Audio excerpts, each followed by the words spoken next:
Bakunzi ba Judgment Truth Victory ndabasuhuje, bahaye ikaze nanone muri no gahunda ya Soma Bibiliya, aho uyu munsi turi mu butumwa bwiza uko bwanditswe na Matayo, aribyo muri Bibiliya ntagatifu twita Ivanjiri.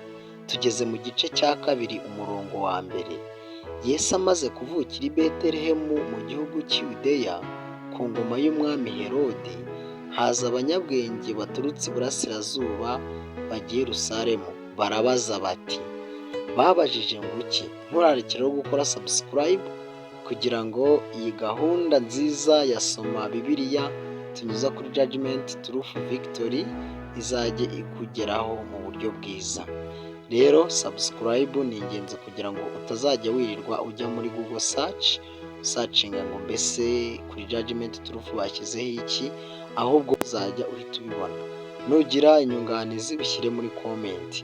Aho ngaho twasomaga hari muri Bibiliya ntagatifu.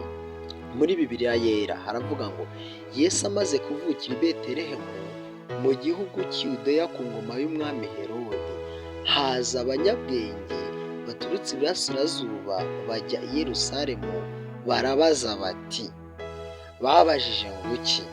Andika muri comment hanyuma umbwire. Rero muri Bibiliya y'icyongereza nakubwiye ko dukoresha Bibiliya eshatu: Bibiliya yera, Bibiliya ntagatifu ndetse na Holy Bible King James Version. So KJV King James Version, Matthew chapter 2 verse 1. Now when Jesus was born in Bethlehem of Judea in the days of Herod the king, behold, there came wise men from the east to Jerusalem.